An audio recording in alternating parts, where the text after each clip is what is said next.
Maintenant qu'on avait eu l'expérience de la première guerre, rares étaient ceux qui voulaient encore de celle-ci, surtout parmi les mobilisables. Pour ne pas reprendre l'uniforme, Wally alla rejoindre dans le maquis quelques spécialistes qui, pour des raisons diverses, y vivaient déjà depuis longtemps. Quand parfois la nuit il revenait barbu, crotté, osseux, une mitraillette italienne au bras et une grande bande de cartouches en bandoulière, il parlait avec enthousiasme de sa nouvelle vie, du monde bigarré de ses nouveaux camarades, où des bacheliers côtoyaient des bandits de grand chemin. Wally, marié depuis 2 ans, avait déjà 2 enfants. Mais en bon kabyle, il ne parlait jamais d'eux. Mon père ne disait rien, car le sage, s'il n'est pas exempt des mouvements du cœur, étant homme, doit du moins n'en rien laisser voir. Il avait pris pour principe depuis que j'étais mariée de ne pas intervenir dans mes affaires. Il sentait bien qu'entre lui et moi il n'y avait plus qu'un décalage de génération, une complète divergence de culture. Il lui peinait cependant de me voir sans enfant. Quel saint avait-il offensé? Quel commandement de Dieu enfreint pour ainsi mériter que sa race risquât de disparaître? Il souffrait certes de me voir partir, mais il était plus effrayé encore de ce que je ne laisserais pas d'enfant, qui fût comme ma vivante image. Était-ce la lassitude, même inavouée, de mon père, les cris de ma mère, ou seulement la perspective de ce départ prochain? Était-ce des affections de ma vie quotidienne, ou au contraire le désir de la fuir par crainte de trop m'attendrir? Je ne sais pas. Le fait est que, comme jadis Ménache, je prenais maintenant plaisir à participer au Saja d'Ouali. Je n'étais du reste pas le seul. La limite arbitraire qu'imposait à notre liberté la mobilisation prochaine avait comme exaspéré en nous le désir de vivre. Je me souviens surtout du jour de la Timshret. Timshret, c'est le sacrifice que tous les villages font chaque année à la petite fête.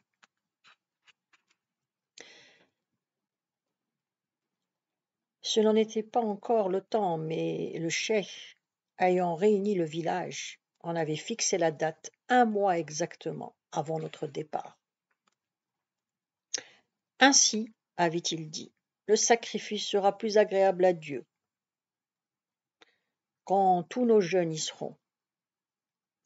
Nous implorons sa clémence pour que le sang versé ici rachète le leur au jour critique où les balles n'auront pas d'égard à l'homme.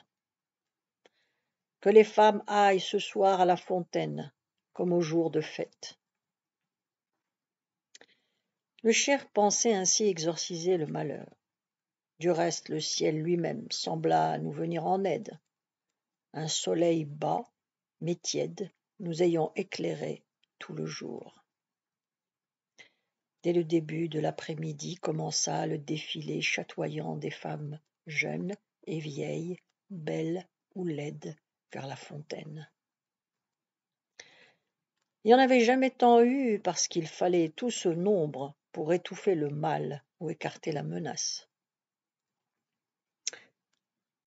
Quelque chose vraiment était changé dans Tesga. Pour voir passer le long cortège, nous étions là, tous les jeunes du village, à la fois ceux de la bande et ceux de la TSS, assis en file sur les dalles de schiste de la place des Ormes. Nous ne parlions guère. Plusieurs vieillards passèrent qui ne nous dirent rien. Ils savaient bien pourtant que nous n'étions là, en silence, que pour admirer les jeunes femmes les plus belles.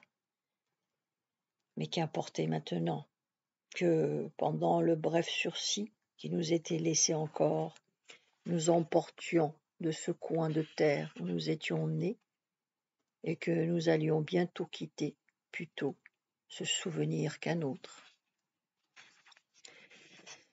J'étais à côté d'Ouali, venu exprès pour la fête, et qui voulut bien, par déférence, baisser les yeux quand Asie passa, dans la plus éblouissante toilette que je lui eus vu porter. Le dernier groupe venait à peine de disparaître que déjà le premier remontait. Nous eûmes longtemps à attendre parce que le retour est toujours plus lent. Le pâle soleil d'hiver nous quitta vite, et quand les dernières puiseuses d'eau eurent tourné le coin de la place, la nuit avait déjà envahi la vallée. Très peu d'entre nous allèrent dîner. Les autres descendirent sur l'herre pour une saja, qui devait être pour moi la dernière. Je ne crois pas que j'oublierai jamais cette nuit. Dans notre longue attente sur les dalles froides de la place, ne fut que le silence prélude. Des jeunes d'Aourir, avertis par la vache des bergers, s'étaient joints à nous. Nous étions si nombreux que de l'air nous débordions sur les champs de figuiers d'alentour. Moi, il est vrai, était depuis peu revenu des bois doux, comme s'il ne pouvait plus se détacher de ces champs où s'était usée son enfance.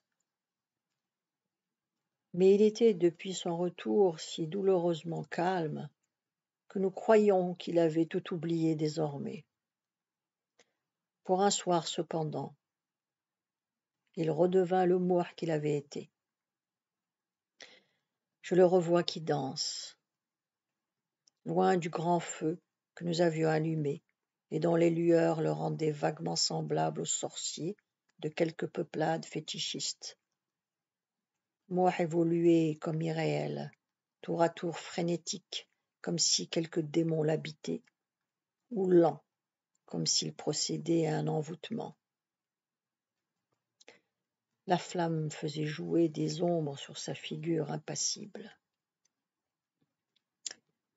Quand il eut fini, il s'enveloppa dans les pans amples de son burnous, et sans rien dire comme jadis, moi alla s'endosser, seul, dans un coin, contre un frêne, comme pour attendre que le dieu doucement le quittât. Peu avant l'aube, alors que nous étions tous exténués, Moh dispo, comme s'il venait de se lever, s'engagea sur la route obscure de la fontaine. Longtemps nous entendîmes au loin, en même temps que le heurt de plus en plus indistinct de ses sandales sur les cailloux du chemin, les airs qu'il continuait à jouer comme pour lui seul. Nous nous tûmes tous pour écouter ces notes qui étaient dans la nuit bleue comme la voix enchantée de moi. Quelquefois le vent nous emmenait des sons très distincts.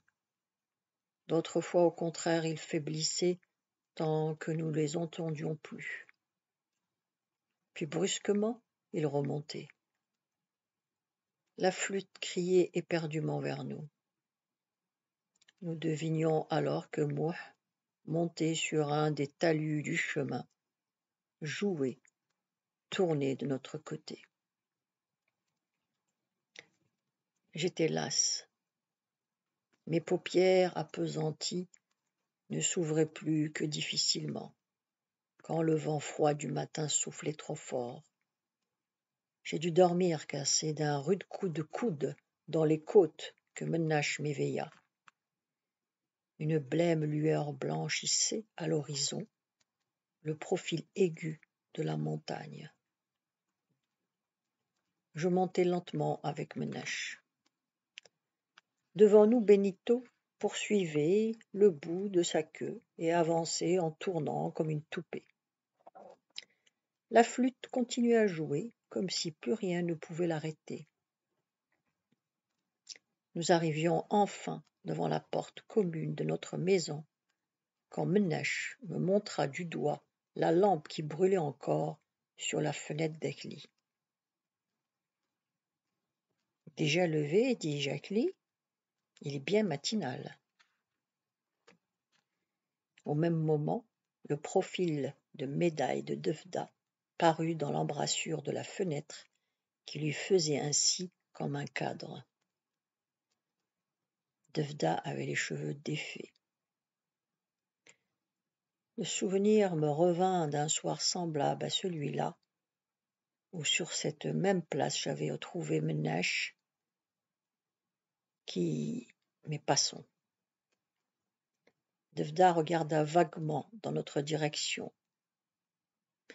Elle ne nous voyait pas, parce que nous étions dans l'ombre. Nonchalamment, comme si elle était très fatiguée, elle souffla sur la lampe, et la nuit aussitôt l'engloutit. Non, tu vois, pas encore couché, dit Menache sur un ton faussement détaché. Comme nous en somme. Il me prit par le bras. Allons dormir un peu à la mosquée, avant que le chéri vienne pour la prière de l'aube. Il est trop tôt pour frapper à cette porte et éveiller les heureux.